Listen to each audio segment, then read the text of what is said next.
I had just gotten off work, exhausted from debugging a feature all day, when I walked through the front door of my parents' house and straight into a betrayal I never saw coming. My old bedroom? Gone. My sanctuary? The one place that still felt like mine even after I started working full-time? Given away? To my nephew. We figured you could crash in the living room for now, my mom said casually, like she wasn't shoving me out of the life. I helped them hold together. No, actually. I'll just move into my own apartment, I said, calm but firm. They laughed. Not because I was joking, but because they didn't take me seriously. Not until I packed my bags and actually left.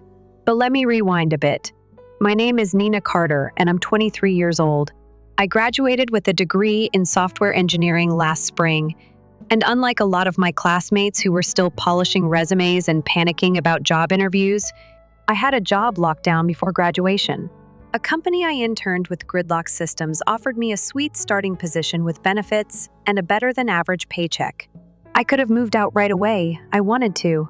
But then, a family dinner happened. We were thinking maybe you could stay with us a little longer, Mom said gently one night over spaghetti and garlic bread. Dad didn't say much, just gave a tight smile and looked down at his plate. I figured you two would be happy to have the house to yourselves, I replied, surprised. Dad cleared his throat. It's been hard keeping up with bills. Your mom and I aren't as spry as we used to be. If you stayed, Mom added quickly, and helped out with expenses, it would really mean a lot to us. They were the ones who raised me, put up with my caffeine-induced coding marathons, and carried me through every heartbreak and all-nighters. I couldn't say no, so I said yes. I offered to help with groceries, internet, and bills. They said maybe $1,000 a month would help cover things. I said okay. Just like that, I became the unofficial financial backbone of our household. My older sister Maya had a very different vibe. She was 30, had a husband named Rick, and a 7-year-old son named Caleb. They lived in a luxury apartment across town with more debt than furniture, but that never stopped Maya from acting like a queen. Are you seriously wearing that hoodie again? She scoffed during one of her weekly drop-ins. I looked down.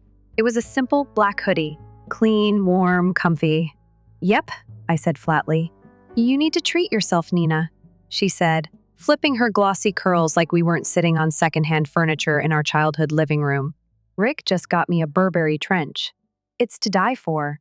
She lived paycheck to paycheck with champagne taste and soda money. Meanwhile, I skipped lattes and tucked every extra dollar into savings. Because unlike Maya, I had a plan. When I wasn't working, I was coding. Not for my job, this was personal.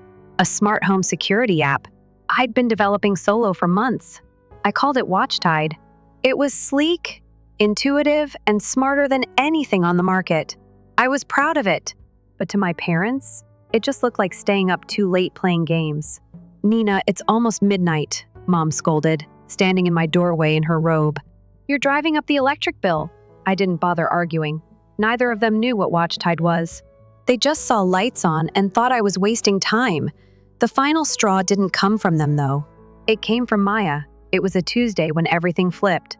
I got home and saw unfamiliar cars clogging our narrow driveway. Boxes littered the porch. Inside, total chaos. My parents were shuffling around like unpaid movers. Maya lost the apartment, Mom told me, not meeting my eyes. Rick had been fired for creative accounting. He dipped into company funds and got caught. They called it borrowing. I called it theft. He was going to pay it back, Maya insisted. His so-called friend turned him in during an audit. Now, Rick, and Caleb were temporarily moving in. Her words, my room? Caleb needs a space of his own, Mom said gently. He's a child, so they gave it to him. The same room I paid $1,000 a month to sleep in and help keep the lights on for. And I was expected to sleep on the couch. You're okay with this, right? Mom asked, too sweetly. I smiled tightly. Yeah, I'll figure something out. Spoiler alert, I did figure something out. Just not in the way they expected. Because that night, something in me snapped. Not in a vengeful, burn-it-all-down way. No. In a laser-focused, crystal-clear way. They didn't value me, they used me. And I let them. But not anymore. I opened my laptop. My app wasn't finished, but it was close. and I knew exactly what I needed to do. It was time to stop being the safety net. It was time to become the storm. For the first few days, I tried to keep the peace. I bit my tongue when Maya's things slowly started creeping into the hallway, when her makeup bag showed up in the bathroom, when Rick took over the garage like it was his personal gym, when Caleb broke my keyboard and no one even apologized. It was like I didn't live there anymore, like I'd been quietly erased. I'd come home from work, exhausted, and find my bed the living room couch buried under toys, snack wrappers, and Maya's designer shopping bags. Rick played video games on the TV until midnight, shouting into his headset like he was in a war zone. Caleb ran wild through the house, and somehow, I was the one being asked to be more understanding. "Nina, honey, could you maybe take your calls outside?" "Caleb's trying to sleep," Mom said one night. He'd been screaming like a banshee for hours, but suddenly my soft voice was the problem? "Sure. Okay." I didn't fight. I didn't argue. I just adjusted. Outwardly, I was calm. Internally, I was building. During the day, I smiled through meetings and pushed code like nothing was wrong. At night, I slipped away to a cafe 3 blocks from the house. A quiet spot with reliable Wi-Fi, decent coffee, and no Maya. I stayed until closing, perfecting WatchTide's interface and prepping a demo presentation. My app wasn't just functional now, it was slick. The UI was seamless. The notification system worked flawlessly. It even had a failsafe if the system went offline. I'd pulled countless late nights, but for the first time, it felt worth it. And while I was quietly building my future, my family was busy setting fire to theirs. Rick hated his new job. He complained every night at dinner loudly about how beneath him it was. "They've got me doing reports like I'm some intern," he scoffed over meatloaf. "I used to delegate that kind of crap." "You used to embezzle company funds, Rick. But sure, let's focus on the paperwork." Maya wasn't doing much better. Her part-time boutique gig didn't even cover her eyelash extensions. She started asking Mom and Dad for small loans more frequently, always with a promise to pay them back once they got back on their feet. Spoiler, they never did. And of course, whenever I walked into the room, the air shifted. "Oh, look, the corporate queen returns," Maya snarked one night when I came in late. She was sprawled across my usual couch spot, flipping through a luxury magazine like she was prepping for a shopping spree. She couldn't afford. "I work," I replied, tossing my bag on the floor. "You should try it sometime," she rolled her eyes. "Must be nice to pretend you're better than everyone." I didn't answer. I'd learned that with Maya, silence was the sharpest weapon. The final push came 2 weeks later. I walked into the kitchen one morning, groggy and craving coffee, only to find a suitcase next to the fridge and a sticky note on the cabinet that read, "We rearranged some things. Caleb has your old desk now." I stared at it like it might change if I blinked hard enough. That desk was the only piece of my childhood room I'd salvaged my coding sanctuary. The place I built my first program, where I dreamed of moving out, starting my own company, becoming more than just useful to other people. And now it was Caleb's coloring station. I didn't cry. I didn't scream. I just quietly took the note, folded it, and slid it into my pocket. That night, I applied for an apartment. It wasn't anything fancy. 1 bedroom, tiny kitchen, 2nd floor walk up in a building with a busted elevator. But it was mine. When I told my parents, they looked stunned. "But Nina, we need your help here," Dad said, frowning. "It's just temporary. Maya and Rick are going through a hard time. And I've been helping," I replied calmly. "For a year now, I've paid over $12,000 in rent. I sleep on a couch. I work 2 jobs. I've never once complained." "We're family," Mom said softly. "Family supports each other." I nodded slowly. "Exactly. So when do you start supporting me?" They didn't have an answer, so I moved out. My new apartment smelled like fresh paint and opportunity. I brought nothing but a mattress, my laptop, and 3 boxes of essentials. No couch, no fancy appliances, just peace. Within a week, WatchTide had its first investor meeting. I'd sent out 5 cold emails with a link to a prototype. 3 responded. 1 asked for a pitch. I barely slept the night before. But when I stepped into that boardroom, I wasn't Nina, the forgotten daughter, or Nina, the free babysitter. I was Nina Carter, founder of a tech startup that was about to change everything. Back at my parents' house, things were spiraling. Maya had ramped up her entitlement tenfold. She started using my old laptop without asking, and even changed my email signature as a joke. Rick offered to help my dad with finances by taking over bill payments, but somehow the lights got shut off for 2 days. The cherry on top? I got a text from Mom one night that said, "Do you still have access to your old Netflix account?" Caleb misses his cartoons. I didn't respond. I was too busy finalizing a pitch deck and scheduling a second meeting with investors. It was almost poetic. While they were scrambling to keep their chaotic little kingdom afloat, I was quietly building an empire. Not out of revenge, out of necessity. I'd given them chances, years of chances to see me, value me, respect me. They chose to see what I could give, not who I was.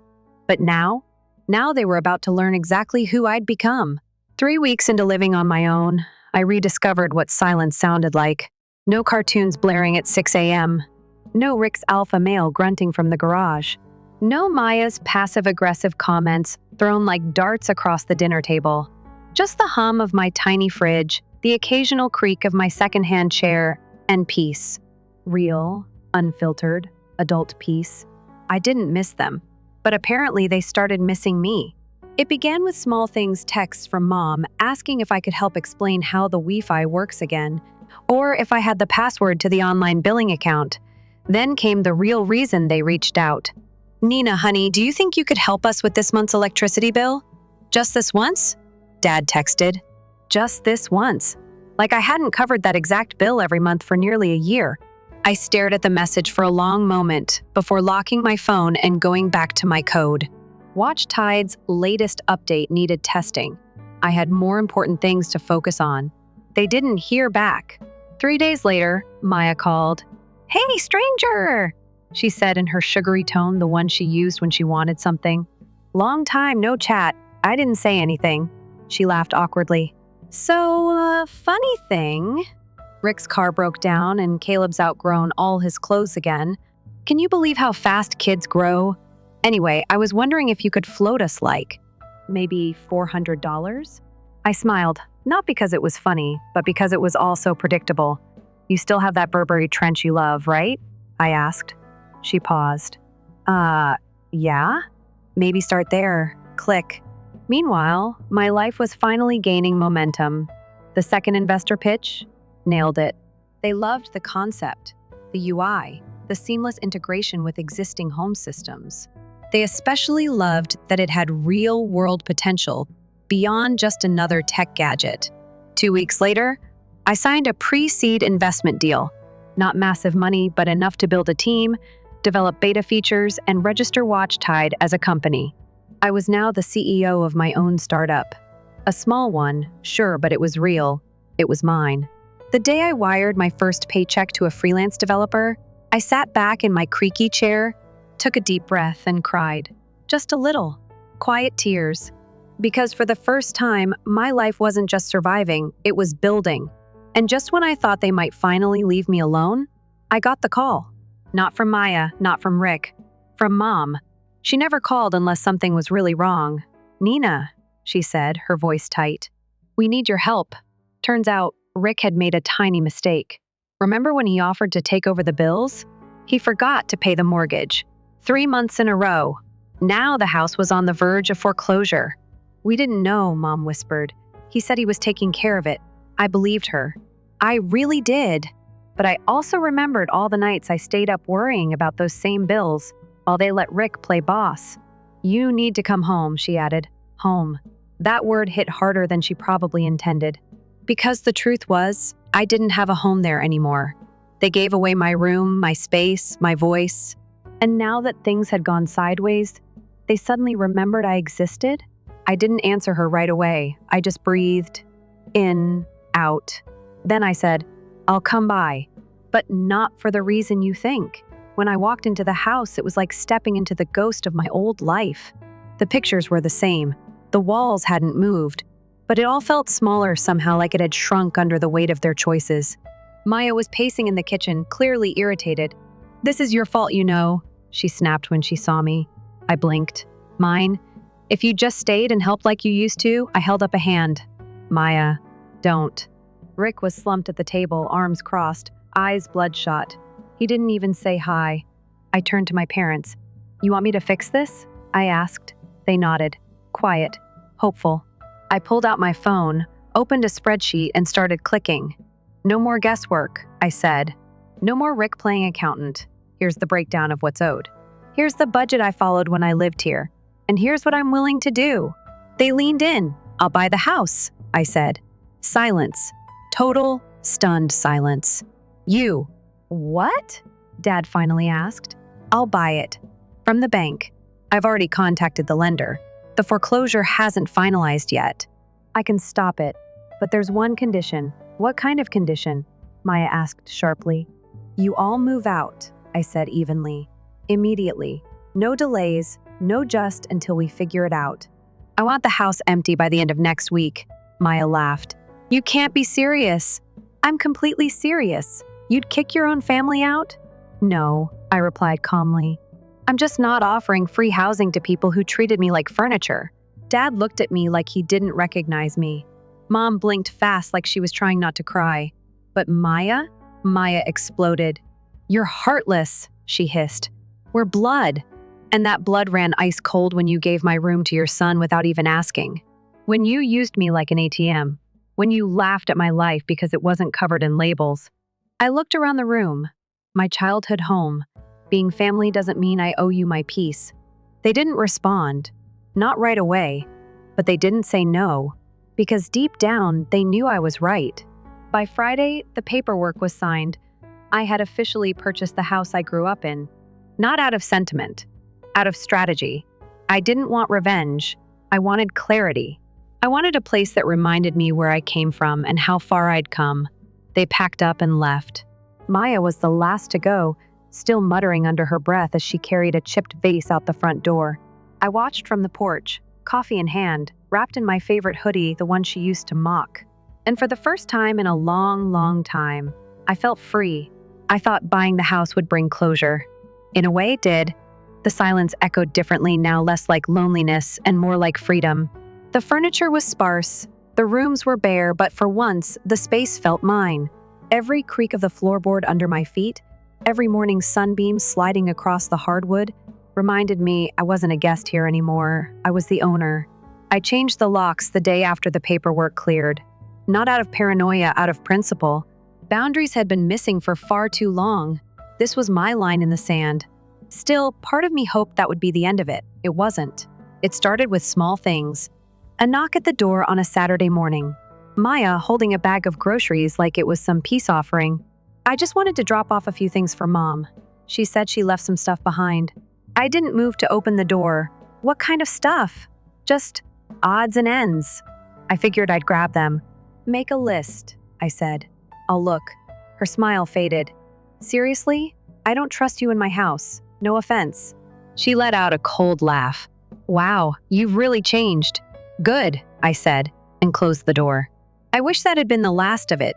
A week later, I noticed a strange charge on one of my credit cards. It was a streaming service I hadn't used in months. I checked the login.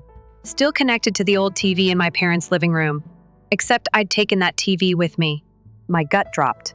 I scrolled through the connected devices and froze. There it was, Caleb's tablet.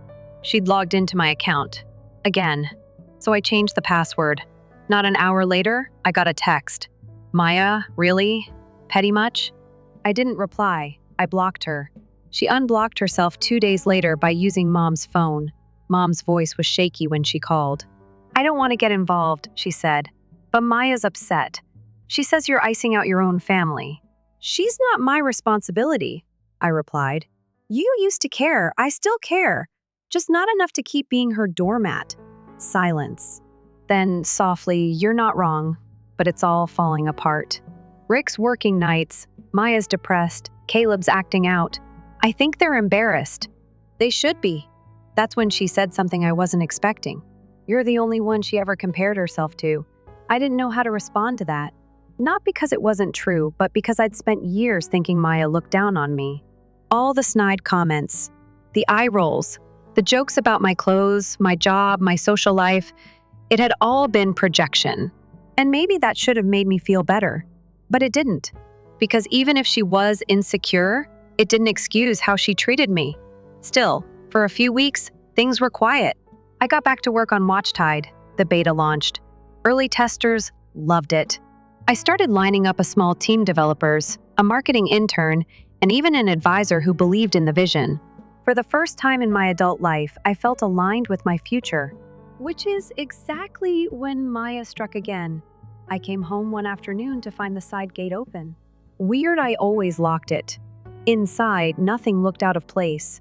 But when I opened the cabinet under the kitchen sink, I noticed something new, a lunch bag tucked behind the cleaning supplies. Inside, a half-eaten sandwich, a juice box, a receipt with Maya's name printed at the top. My blood turned to ice. She'd been in the house. I checked every room. The back door lock was scratched like someone had used a spare key. I didn't sleep that night. The next day, I installed Watchtide. Not just the app, but the prototype hardware. One camera in the hallway, one in the kitchen, another near the back entrance. I didn't want revenge.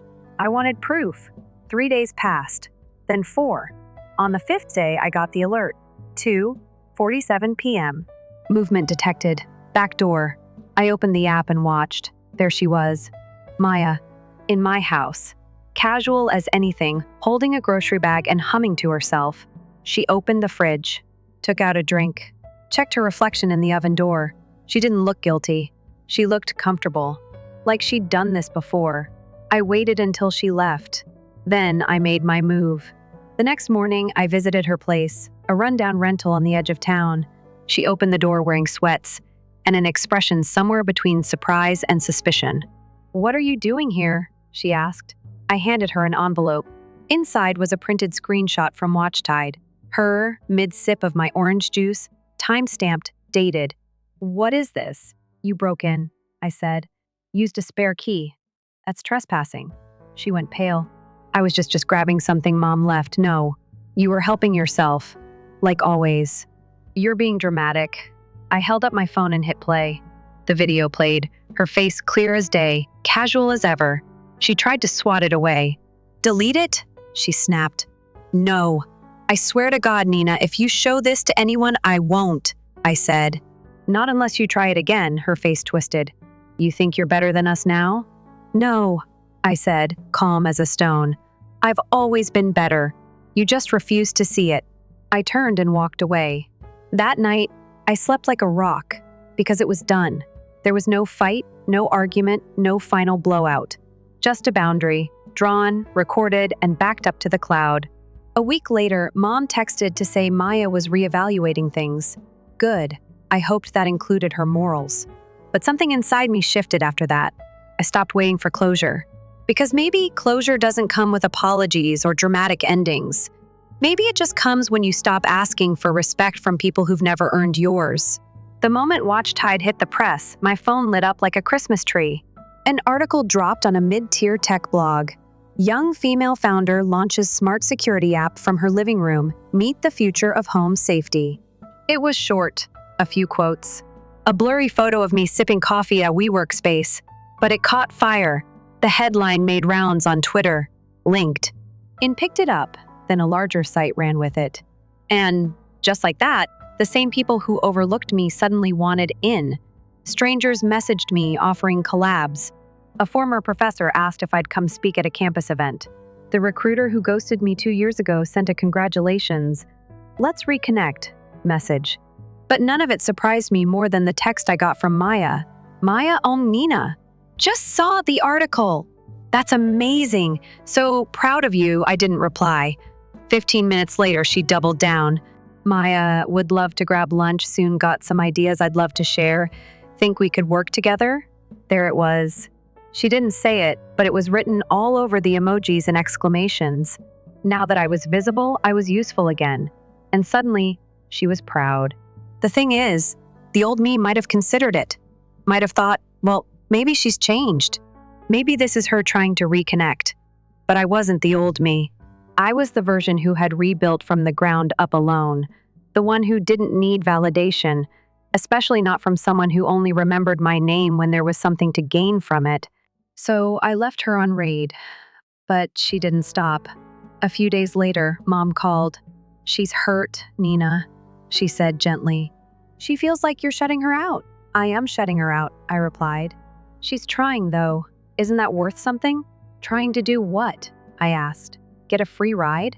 Get her name attached to something I built without her help?" "That's not fair. It's more than fair," I said. "You saw how she treated me. You know how she walked through my life like it was hers to rearrange." Silence. "Then she's your sister." "And I'm her vault," I said, until I locked the door. Meanwhile, Watch Tide kept gaining traction. An influencer in the DIY home space posted a video demoing it. It went viral. Suddenly, we had 10,000 new downloads overnight. Investors started reaching out to us this time. I wasn't just a coder now. I was a CEO managing real growth, real users, and real expectations. I moved out of my tiny apartment into a modest loft with exposed brick and space to breathe. I hired full-time help. I got a lawyer, a business advisor, and a tax person who actually liked spreadsheets. It was overwhelming, but in the best way. I was busy, too busy to be anyone's fallback plan. But Maya? She wasn't done. She showed up at my office, uninvited. We'd just finished a planning meeting. I was standing by the front desk, sipping lukewarm coffee, when the receptionist nudged me. "There's someone here to see you," she whispered. "She says she's your sister." My stomach sank. Maya stood in the lobby like she belonged there, new hair, tight dress, flawless makeup, the performance version of herself. "Nina!" She beamed, opening her arms like we were long-lost friends at a family reunion. I didn't hug her. I didn't move. "Do you have an appointment?" I asked, professional tone on autopilot. She blinked. "What? You didn't email? You didn't call? You showed up to a business." Her smile cracked just slightly. "Okay, maybe that was bold, but I figured since you're so busy now." "I am busy," I said. "You have 2 minutes." She cleared her throat, switching gears. "Look, I've been thinking. This app is amazing, right? And I've been talking to people friends of mine, some in marketing, and I think I could help. Promotion, branding, influencer collabs, that kind of stuff. You've got the tech brain, I've got the social instincts. We could make a killer team." I stared at her. She smiled wider, mistaking my silence for interest. "It would be so cool to do this together, right? Sisters building something." I tilted my head. Sisters used to share rooms. Then one of them got kicked to the couch. Her expression shifted. "That was years ago. It was last year." "Nina, I'm trying." "No," I said. "You're trying to profit." "That's not the same." She stood there for a second too long. Then the smile vanished. "You've always held grudges," she said, eyes narrowing. "You pretend to be better than us, but you're just bitter." "Better and bitter aren't the same," I replied. "I'm better because I learned. I'm bitter because I had to." She scoffed and turned toward the door. "You'll regret this." "I could have helped you." "I already helped myself," I said, then turned and walked away. That night, I opened my old laptop, the same one she used without permission, mocked for being outdated. It still had a scratch from where Caleb had dropped it. I looked at the faded sticker on the lid, build quietly, sting loudly. Yeah, that felt right. Weeks passed. Maya stopped calling. Mom didn't bring her up again. I heard from a mutual acquaintance that she'd been telling people we had a business falling out. That I'd cut her out of the company. Funny, you can't get cut out of something you were never in. But despite it all, I wasn't angry anymore. I didn't need revenge. Success was loud enough. And silence? That was the real luxury. Because I used to dream of escaping that house. Now I owned it. I used to want Maya's approval. Now I didn't even want her number. I used to think family meant unconditional loyalty. Now I understood that loyalty without respect was just manipulation in costume. And maybe the best glow-up of all? I could finally look in the mirror and say, you did it. Not for applause, not for revenge, but for you. Success has a strange kind of silence to it. People think it comes with confetti and camera flashes, champagne and crystal glasses, and speeches at fancy galas. And sure, that might happen for some. But mine? It came in the form of an early Sunday morning. I was curled up on the window seat of my new home office, warm coffee in hand, the soft hum of the watch-tied dashboard glowing across my laptop screen. Beta testers were still rolling in. Bugs were being squashed daily. My inbox was a chaotic mess of potential deals. But for once, my world didn't feel loud. It felt still, centered, mine. I hadn't heard from Maya in over 2 months. Not since she stormed out of my office and tried spinning her own version of events to anyone who'd listen. I didn't engage. I didn't correct the story. I didn't retaliate. Let her talk. Let her post whatever half-truths made her feel better. Because I'd already won. Not in the petty way, in the permanent way. The house I bought, our childhood home, no longer echoed with old fights or the weight of my past. I had it renovated. Slowly, carefully, new paint, new floors, smart tech upgrades, obviously powered by WatchTide. I transformed the room that used to be mine into a home workspace, complete with whiteboards, a developer station, and a sun lamp for the plants I finally had time to take care of.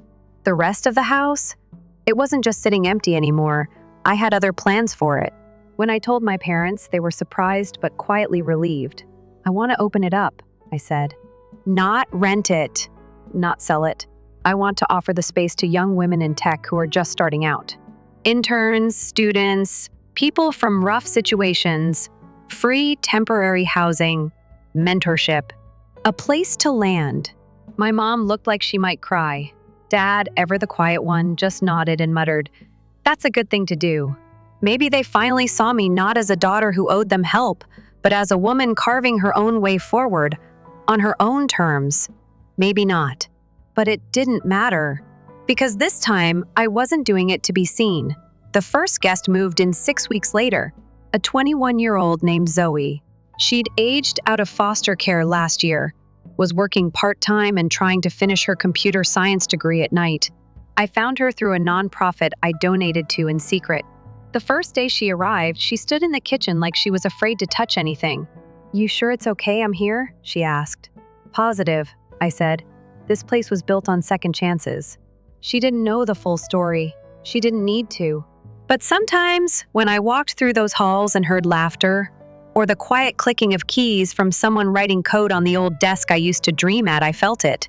Closure. WatchTide didn't blow up overnight. But it did grow. Our user base tripled. We got a feature in a national magazine about startups disrupting the home security market. I spoke at a tech panel, then another. I was still awkward with microphones and hated the sound of my own voice. But people listened. They asked questions. They cared. I got used to being in the room. Maya tried to reach out once more. I was tagged in a comment on Instagram, hers. A blurry photo of us from when we were teens. She'd captioned it, "No matter how far we drift, sisters are forever." Nina.codes, #family first, #miss you, I didn't like it. Didn't reply, didn't DM, but I didn't block her either because forgiveness doesn't always mean an invitation.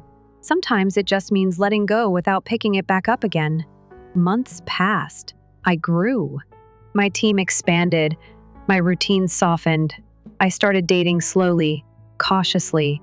Nothing serious, but for the first time in a while, I let someone ask me how my day went. I laughed more.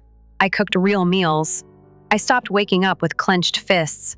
One afternoon, I returned to the house to check in on Zoe and found a sticky note on the fridge. It read, "Fix the router issue. Also made extra chilly in case you're around. Hope your meeting went great." It hit me in that small, quiet way that real healing always does.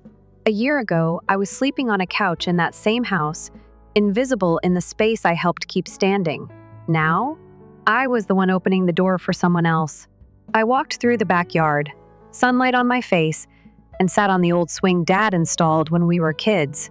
It creaked like always. The wood was worn, but it held. That swing had outlived every fight, every storm, every bad decision made inside those walls. And so had I. I didn't need Maya to apologize. I didn't need my parents to fully understand. I didn't need the world to hand me trophies. I had peace. I had purpose. I had myself, and that was more than enough. Story 2, the will doesn't even include you. In front of everyone, my mother gave me a sly smile. "I have paid all of your bills." That evening, while I was canceling all of the payments, I texted her, Before it's too late, she is pleading with me to rescue their home. I'm 32 years old, and my name is Michael. I thought I had a good relationship with my parents until lately. Not flawless, but sturdy. Although I had always knew parents gave preference to my younger brother, Jonathan, I never thought they would go so far as to do so. Their pride and pleasure had always been Jonathan. As a child, it was clear that he was permitted to do things that I was not, praised for even the tiniest accomplishments. Additionally, my parents were eager to offer excuses when he made mistakes. He is still quite young. All he needs is time to get his act together. Michael, you must have patience with him. In the meantime, I was supposed to be the mature, responsible, and role model. That's precisely what I did. I established a solid profession, concentrated on my education, and created a life for myself. Jonathan, however, had in contrast. Even at the age of 28, he continued to live with our parents without paying rent, transitioned between jobs, and was always figuring things out. But for some reason, they pretended that he had endured more hardship than I had. Every time I brought out the obvious partiality, they brushed it off. Michael, you are self-sufficient. You don't need us as much as Jonathan does. They use that as an excuse for everything. You make a decent living if Jonathan got the newest game system, and I got a cheap birthday present. You may now purchase it on your own. If doing housekeeping was required of me, Jonathan is simply not as responsible as you, even if he was lounging on the sofa.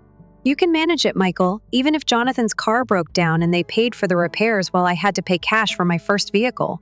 I disregarded it for years. I ignored it. I told myself there was no use in fighting about it. Then I found out what their will really was. I had provided them with financial support for years, paying for house renovations, their mortgage, and even their medical expenses. I didn't anticipate payment. I wanted to make sure they were all right since they were my parents. However, I saw a folder left on the kitchen table one day when I was over to assist with paperwork. I looked at it without paying attention until I saw something startling. There was no sign of my name. The only beneficiary named on the document was Jonathan. I questioned my mother about it when she got back. With curiosity, not rage, she dismissed it with a wave of her hand. Oh, that. It just made sense. Your career is secure. Jonathan, however, is not as lucky.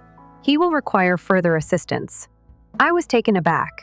I thus received nothing because I put in a lot of effort and created a secure existence.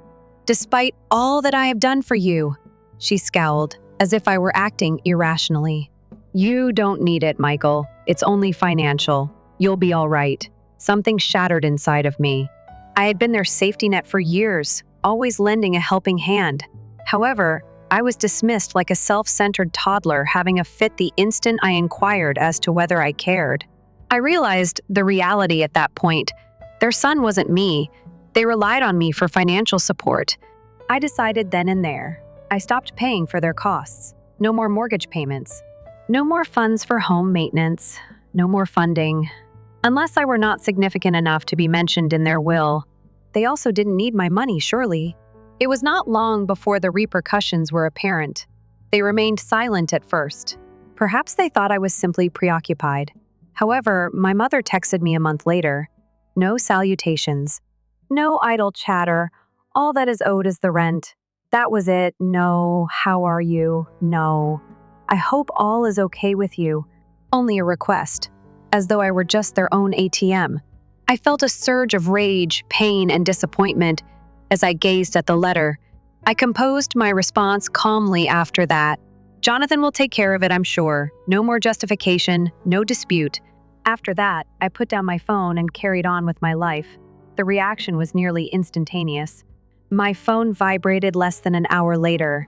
My mother was phoning this time. I didn't answer the phone. Then there was another, and yet another. At last, a text message showed up. Pick up the phone, Michael. This is serious. I left it there. Whatever guilt-ridden speech they had prepared for me, I had no intention of listening to it. However, everything went precisely as I had anticipated when I finally listened to my voicemail. I could hear my mother's disappointment in her voice. I don't know what's happened to you, Michael, but this is incredibly self-centered. I've always done everything we could for you, as has your father. Do you truly want to be a son like this? When we most need you, are you abandoning us? Jonathan can't be of any assistance. He's having trouble. We thought you would comprehend. Give me a call back. I didn't. A few hours later, a second message appeared, this one from my dad. I knew my mother had set him up since he rarely texted. Michael, we must speak. This is a severe matter. Give your mom a call. Ignoring it, I experienced something strange for the first time. Command. For many years, I had been the trustworthy son, the accountable one, the person who never made a request. However, they went crazy the moment I stopped letting myself be exploited. You're not even in the will. As was to be anticipated, in front of everyone, my mother gave me a sly smile. I have paid all of your bills. That evening, while I was canceling all of the payments, I texted her. Before it's too late, she is pleading with me to rescue their home. I'm 32 years old, and my name is Michael. I thought I had a good relationship with my parents until lately. Not flawless, but sturdy. Although I had always knew parents gave preference to my younger brother, Jonathan, I never thought they would go so far as to do so. Their pride and pleasure had always been Jonathan. As a child, it was clear that he was permitted to do things that I was not, praised for even the tiniest accomplishments. Additionally, my parents were eager to offer excuses when he made mistakes. He is still quite young. All he needs is time to get his act together. Michael, you must have patience with him. In the meantime, I was supposed to be the mature, responsible, and role model. That's precisely what I did. I established a solid profession, concentrated on my education, and created a life for myself. Jonathan, however, had in contrast.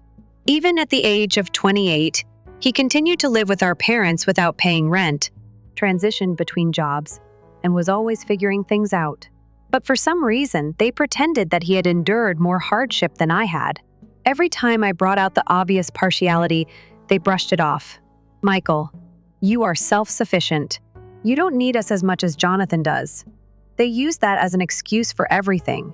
You make a decent living if Jonathan got the newest game system and I got a cheap birthday present. You may now purchase it on your own. If doing housekeeping was required of me, Jonathan is simply not as responsible as you, even if he was lounging on the sofa. You can manage it, Michael, even if Jonathan's car broke down and they paid for the repairs while I had to pay cash for my first vehicle. I disregarded it for years. I ignored it. I told myself there was no use in fighting about it. Then I found out what their will really was. I had provided them with financial support for years, paying for house renovations, their mortgage, and even their medical expenses. I didn't anticipate payment. I wanted to make sure they were all right since they were my parents. However, I saw a folder left on the kitchen table one day when I was over to assist with paperwork. I looked at it without paying attention until I saw something startling. There was no sign of my name. The only beneficiary named on the document was Jonathan. I questioned my mother about it when she got back, with curiosity, not rage. She dismissed it with a wave of her hand. Oh, that. It just made sense. Your career is secure. Jonathan, however, is not as lucky. He will require further assistance. I was taken aback. I thus received nothing because I put in a lot of effort and created a secure existence. Despite all that I have done for you, she scowled, as if I were acting irrationally. You don't need it, Michael. It's only financial. You'll be all right. Something shattered inside of me. I had been their safety net for years, always lending a helping hand. However, I was dismissed like a self-centered toddler having a fit the instant I inquired as to whether I cared. I realized the reality at that point. Their son wasn't me. They relied on me for financial support. I decided then and there. I stopped paying for their costs. No more mortgage payments. No more funds for home maintenance. No more funding. Unless I were not significant enough to be mentioned in their will. They also didn't need my money, surely. It was not long before the repercussions were apparent. They remained silent at first. Perhaps they thought I was simply preoccupied. However, my mother texted me a month later. No salutations. No idle chatter. All that is owed is the rent. That was it. No. How are you? Story 3. My father stated icily, they spent $300,000 in Peter's wedding. However, Janet might pass away without this procedure. I begged. Thus, I permanently distanced myself from my family. My experience may cause you to reevaluate your belief that family is a source of strength. I used to have faith in family ties, but my parents, who ought to have supported me, put social gatherings and prestige before my daughter's most dire needs. Now that they've lost everything, they come back and beg me to help them. However, I've changed from being a weak man. Brian is my name. I'm 36 years old and own a small, Austin, Texas-based interior design company. I'm solid financially, but I'm not rich. I make enough money to support my wife and my daughter Janet, who is 12 years old. I put a lot of effort into living a stable life, not one that is lavish, but one that is free from the continual strain of having to make ends meet. Despite the fact that my family is not high class, my parents, Henry and Samantha, have always aimed to project that image. They are not very wealthy, but they are comfortable enough to buy a big house, fancy automobiles, and regular social events since they own a well-known family-run furniture business. For them, success is more about how other people see them than it is about happiness. My younger brother, Peter, is 2 years younger than me, and I am the oldest. I saw the partiality even as a youngster. My parents would naturally acknowledge me if I received an A. However, they would rejoice with cake if Peter received a B+. It was hardly acknowledged when I left to college, but they organized a lavish departure party for Peter. Growing up in that atmosphere, even if he was only attending a local university, I soon recognized that I couldn't rely on my family. I worked hard, gained independence, and created my own future from nothing. I never had any expectations of my parents, but I never would have thought that one day they would put their granddaughter's life ahead of a party. I got a job as a design assistant at a small Austin interior design business after graduating from college. I adored it, even if it wasn't flashy. I enjoyed making something significant with each plan and little feature of a room. I made the decision to go out on my own and launch my own interior design company 2 years later, once I had enough expertise. Despite its small size, it allowed me the freedom to follow my passion. That's how I got to know Rebecca. I was running my little furniture business on a warm September afternoon, moving displays around and checking stock. She entered in search of a chair for reading. I initially assumed she was simply another client, but we ended up discussing literature, music, dreams, and unfulfilled aspirations for an hour. We were married a year later. Then Janet appeared, a happy little child with eyes as bright and sparkling as her mother's. Nothing, Rebecca and I thought, could ruin our joy. We weren't wealthy when Janet was born, but we had plenty. Rebecca worked as a preschool teacher while I managed my company. It was a busy yet rewarding life, but we did make one error. We failed to consider health insurance. I didn't have any employer-sponsored insurance because I was a small company owner. Since we were all healthy, we chose to put off getting private insurance until we were more financially stable, a choice I would always regret. Janet was always lively, but I realized something wasn't right when she was 3 years old, 5 years ago. At night, she started to cough persistently. Rebecca and I thought it was just a cold at first, but as the weeks went by, it got worse. She got weak, lost her appetite, had a persistent temperature, and frequently stopped playing to recover her breath. She was playing with Rebecca in the living room one day when Janet passed out. "I'm so tired, Mommy," she muttered. In a hurry, Rebecca grabbed her and contacted me right away. Janet was gasping for air, and her eyes were instantly blurry when I hurried home. After carrying her to the car, I headed directly to the emergency department. The doctor's face was serious when he returned with the CT scan findings. "We've discovered a congenital anomaly in Janet's lung, Brian. She needs surgery right away to prevent things from becoming worse because it is obstructing her airway."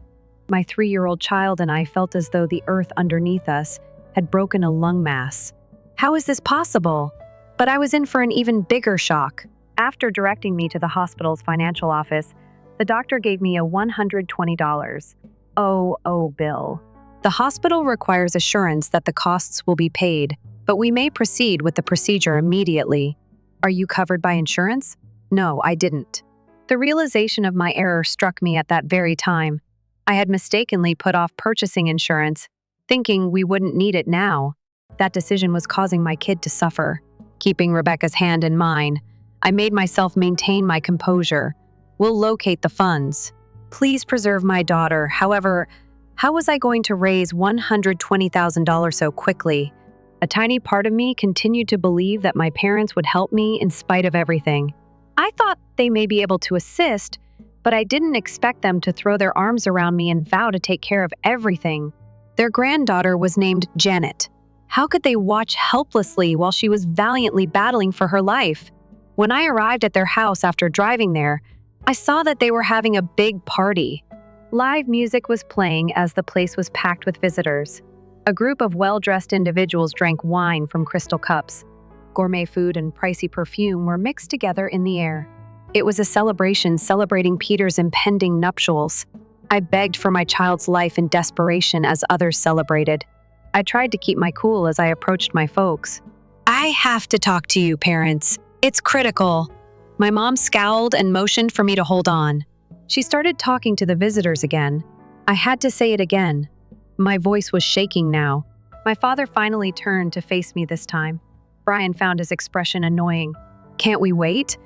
I gritted my teeth and repressed my rage. "Janet's lung has a tumor. According to the physicians, she needs surgery right away. She won't live if she doesn't get it." I hesitated, expecting them to inquire about her whereabouts, the severity of her condition, and the recommendations of the physicians. However, they said nothing.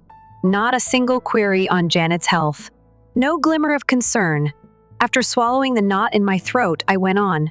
To move forward with the procedure, the hospital has to pay $120,000 up front. I can't obtain that much in time, and I've tried everything else. Are you able to assist? I don't require the full amount, just enough to avoid delaying the operation. Holding on to a glimmer of optimism, I waited. With a sigh, my mother set her wine glass down on the table. "We've already made all the preparations for Peter's wedding, Brian. Canceling or postponing is too late." I blinked, finding it difficult to comprehend what I had just heard. My dad folded his arms. He spoke in an emotionless tone, like to a businessman weighing financial risks. "The total cost of Peter's wedding has now reached $300,000. The wedding will not take place if we pay you that sum of money." I felt a chilly emptiness seeping in. They refused to spend even a small portion of the $300,000 they had spent on the lavish ceremony to save Janet's life. I turned to my younger brother, Peter, whom I had always stood by, helped, and protected. Wearing a fitted suit and holding a champagne flute, he swallowed my pride and looked at me as if I were a bother. In the center of the packed room, I fell to my knees. "Please simply put in a little bit, Peter. I'll pay you back. But without this procedure, Janet, she won't live."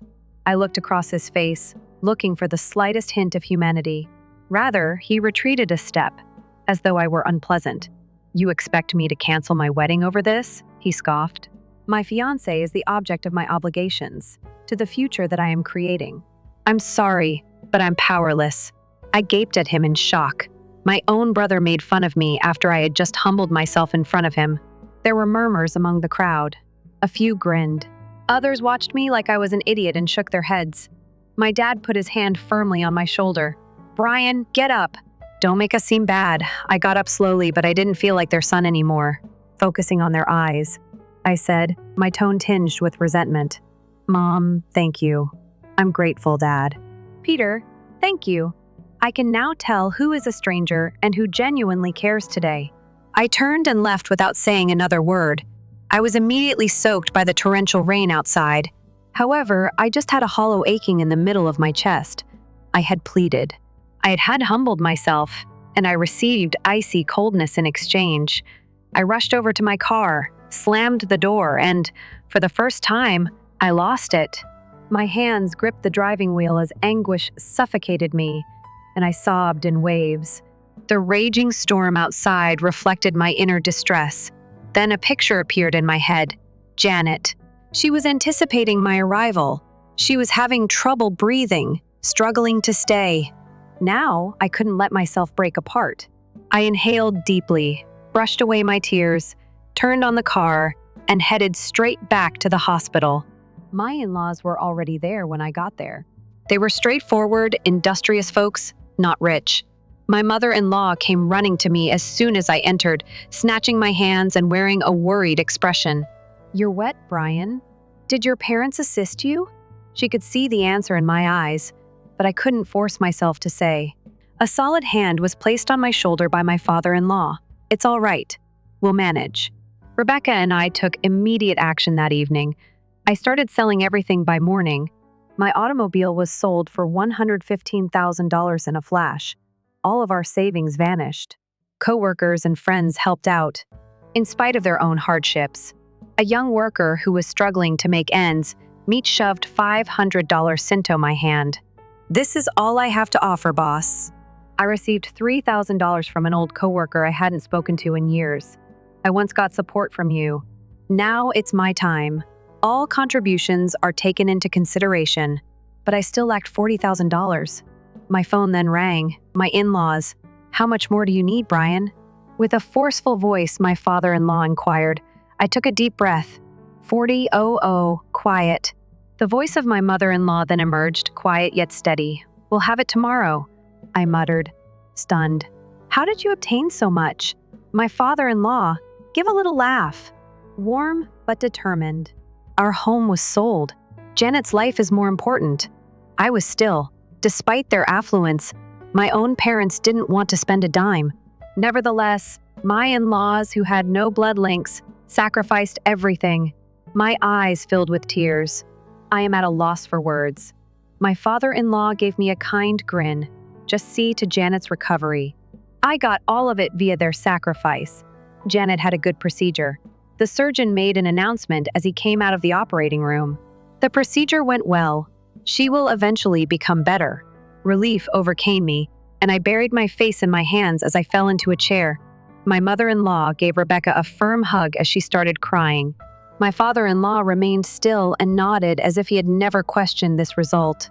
Pondering everything, I realized a profound reality. Family is defined by those who stick by you throughout your darkest hours, not by blood. I made a commitment that day to never again look for anything from my birth parents. My real family had already been located. As though fate had finally given in, the sky cleared after the storm. Janet was discharged from the hospital 2 weeks later. She recovered her strength every day. She smiled brightly up at me as I wheeled her outside. "I want to run and play once more, Daddy." I was unable to control my tears of unadulterated joy. I felt her steady heartbeat as I drew her closer. I turned to look into Rebecca's tender eyes. Even though we had survived the worst, we had persevered. We were in for a new chapter. But there was still a fire burning deep inside. I still remembered the day I knelt in front of my own family and was dismissed with icy contempt. Peter's smug smile. They had written me off as unimportant. I would now reveal my true identity to them. After Janet recovered completely, I put myself into my career, not just to make ends meet, but also to respect those who supported me and demonstrate that I was never in need of sympathy. I got up at 5 a.m. every day, worked 16-hour shifts, and read everything I could about leadership, investments, and business. The interior design was only the beginning. I started working on bigger projects, designing corporate buildings, shopping centers, and hotels. No chance was too little. Many nights of insomnia, relentless due dates, high-stress negotiations. Every obstacle only strengthened my resolve. Then the breakthrough came. My biggest deal, a $2 million contract with a top real estate company, came a year later. After 3 years, my business had grown 5-fold. What began as a modest company had grown into one of the area's leading interior design firms. Major business publications, such as Nothing to Millionaire Brian's Rise from Adversity, featured my name. Those headlines were seen by my parents. They had witnessed my speeches at prestigious business summits. However, I was no longer their needy son. I was Brian, the businessman who had started from scratch. Forbes interviewed me a year ago after my company was named one of the 50 fastest-growing companies. Curious, the journalist leaned in. "What motivated you to succeed to this degree?" I gave a sardonic, knowing smile.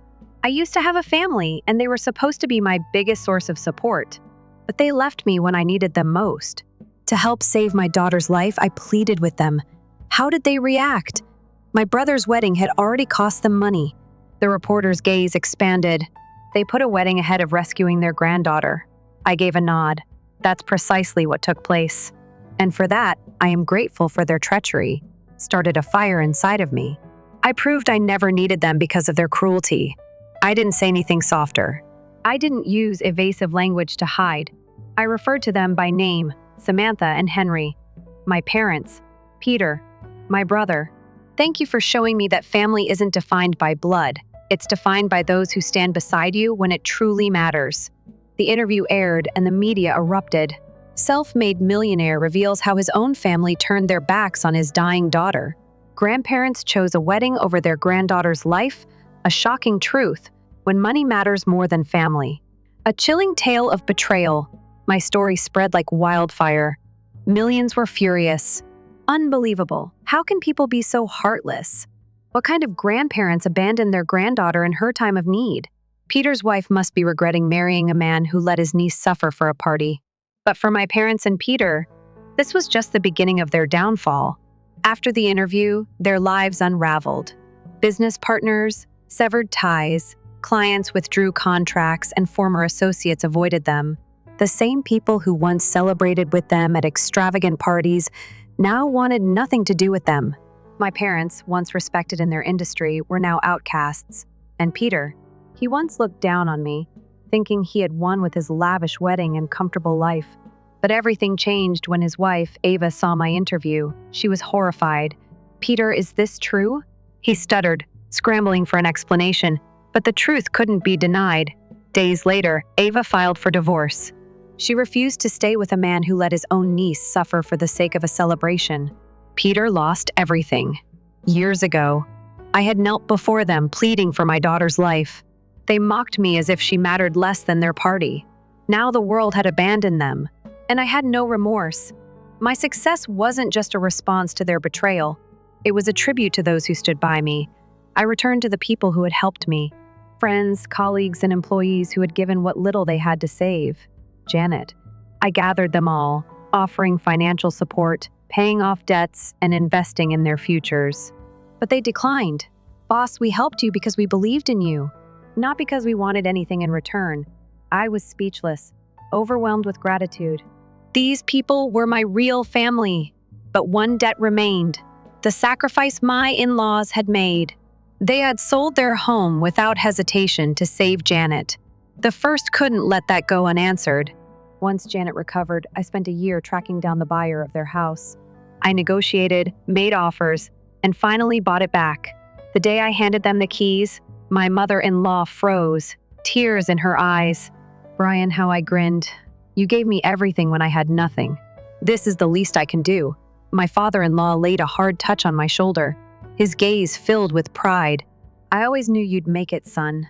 That evening, we had a genuine family supper, something I hadn't felt in years. 5 years after Janet's hospitalization, as we prepared to welcome a new baby, I thought it was time for a fresh start. I acquired a larger house, not only for Rebecca, Janet, and our soon-to-arrive kid, but also for my in-laws. They had supplied me with a home when I had nothing, and now I wanted to guarantee they lived without stress. Janet was excited about having a sister, but when she realized her grandparents would be moving in, she wrapped her arms around me. "Daddy, I'll see Granny and Grandpa every day." I smiled gently, sliding my fingers through her hair. "Yes, sweetheart. They'll always be here with you." I felt whole when I saw how happy she was. It had all come full circle. I never thought I'd hear from my folks again. However, my phone rang a month ago while I was at my office going over contracts. An unknown number. After a moment of hesitation, I said, "It's Mom," to Brian. I hadn't heard that voice in years. The same voice that had disregarded my cries of desperation. It now conveyed desperation and remorse. "Can you assist us?" I said nothing. She let out a trembling breath and went on, her voice wavering. "The home was mortgaged by us. It's going to be seized by the bank. We require $200,000. $200,000. Memories flashed back to the day I saved Janet's life with only $120,000.